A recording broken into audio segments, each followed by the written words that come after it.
My father started for 1942 during the Japanese War. So he had a lot of work. Over the years, we always hang around military bases. That's why we are in Singapore. Back then, tattoo wasn't big for Asians. You got a tattoo, either you're tribal or triad.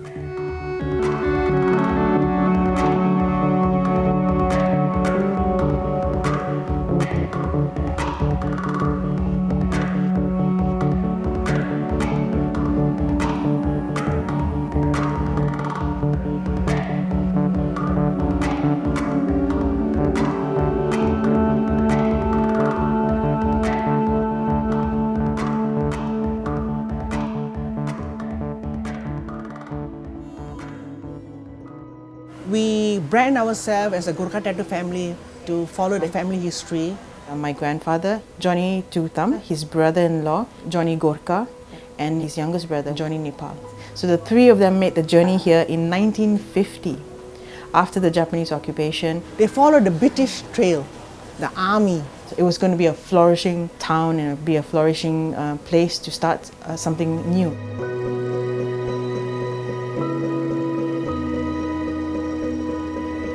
He didn't call himself Johnny Two Thumbs. People start calling him Johnny Two Thumbs because he had two thumbs on his right hand.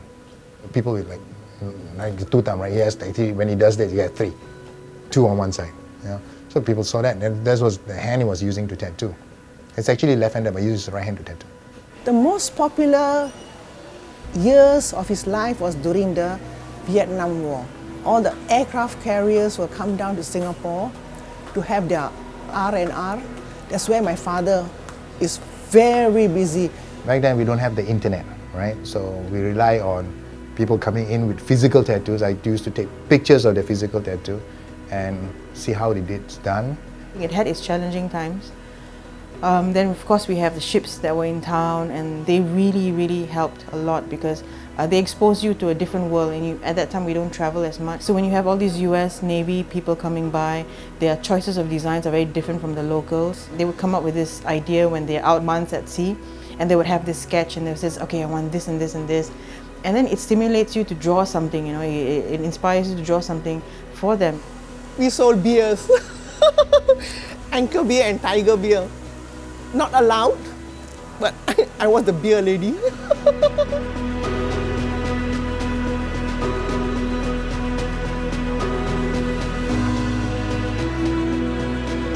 Ten years old, I started learning tattoo. My father decided I should be a tattoo artist. It's simple.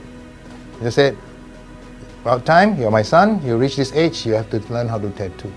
Simple, finish, that's it. I've been doing that since. How I started actual tattooing. And besides from 10 years old to about 14, fixing machines, making machines, everything about tattooing that you don't learn nowadays. And I started tattooing by actually cancelling tattoos. What is cancelling tattoo? Okay, cancelling tattoo is when a person gets arrested by the police and he has some kind of triad link or gangster link, whatever you call it, and then you have to denounce the gang by actually blackening the whole tattoo. That's called cancelling. Or if you're lucky, they ask you to put a cross over it. Not for local people. That's what NFLP stands for. Why? Because this is supposed to be a triad tattoo. This one's supposed to be triad tattoo. This one, no, because it's cobra. Eagle, no. See, this girl is okay. Dragon, no. And this one, that's called a snake. You're not allowed to. You see, the earlier ones, you don't have the NFLP. This was, I think, before I was even born. Like, there's one case where this guy got arrested for tattoo back in the 50s. Yeah, people get arrested for tattoos. He got a $10 fine. You can have a tattoo back then also. So long you can prove that you're not triad, then they'll leave you alone. But not many people were educated enough, or they were more afraid that they might get in trouble. Only those really brave enough to go against the system, then they will get a tattoo. And if you're sitting in some coffee shop with your legs, full of tattoo, they'll definitely stop you and ask you. Even today, it's still happening still. It was very normal for us as a family to grow up in a tattoo shop, to be surrounded by people getting tattoos, tattoo designs, things where it's not the norm. Before you start tattoo every day, you have a ritual. You got to make needles. No needles, you can't tattoo. So we make needles, enough for a day, or sometimes we got free time, we make more, so the next day we don't have to suffer so much. So my mom used to say that they didn't have tissue paper or gloves to wipe. My grandmother would cut towels, little towels, and my grandfather used that for the wiping of the ink and the blood. And once she was done at the end of the day, there would be a whole pile for her, and she would boil it and bleach it, and then take out the blood, clean it, hand wash everything, because there was no washing machines then. And the whole family would take part in it. When the sun rises and the last sailors leave, because the ship going to pull out already, then we always wonder, oh, the sailors that my father tattooed. We always ask, how many will come back? You know, how many will die? How many will come back? It's the most saddest part. And most of them never come back. They all died in the Vietnam War.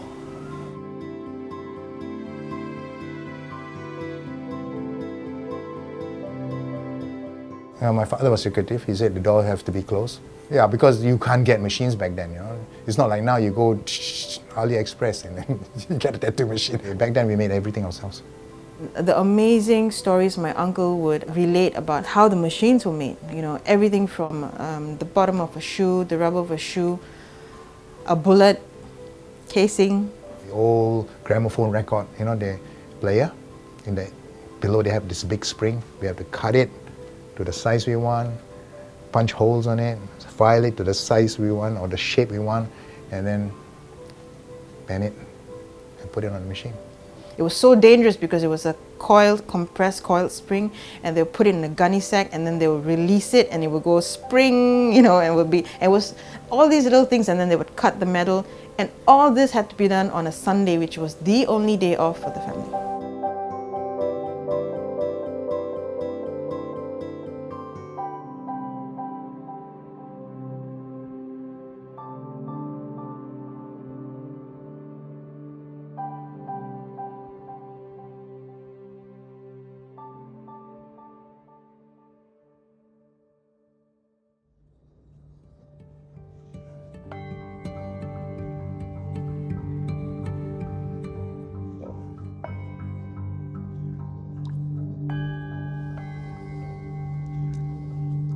How has the scene evolved? That is a damn good one. It's evolved like everywhere else, you know. A lot more young people who are very talented start painting, drawing, and they say, maybe I could do this. And once you're in art, you always get a tattoo.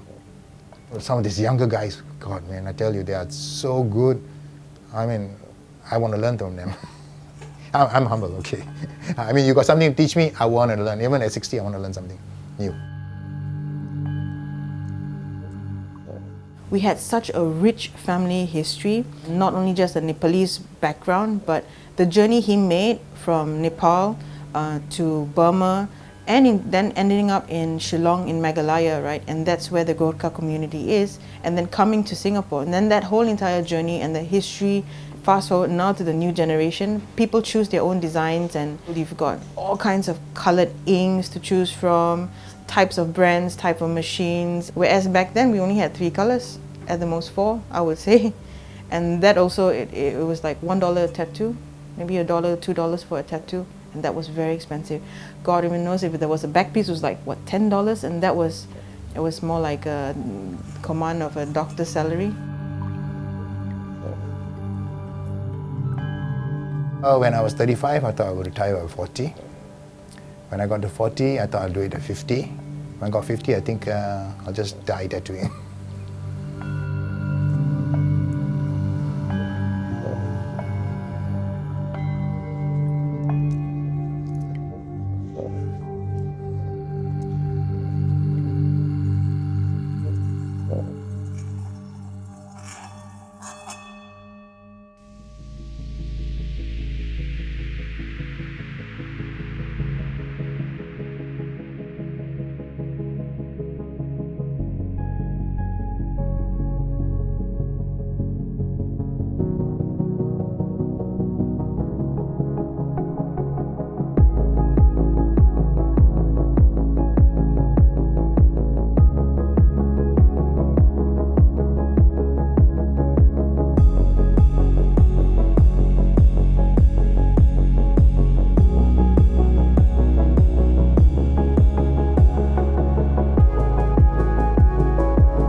medical tattooing is something that came about from one of the clients who came by, and she wanted to get areolas done. All the time she was turned down. A lot of times tattoo artists, they don't want to take on jobs like that because it is difficult. It is difficult to work with areas of the skin that is scarred or has stretch marks because the canvas is not like the norm, you know. She said, I'm not asking for much, I just want this as simple as possible, I just needed color.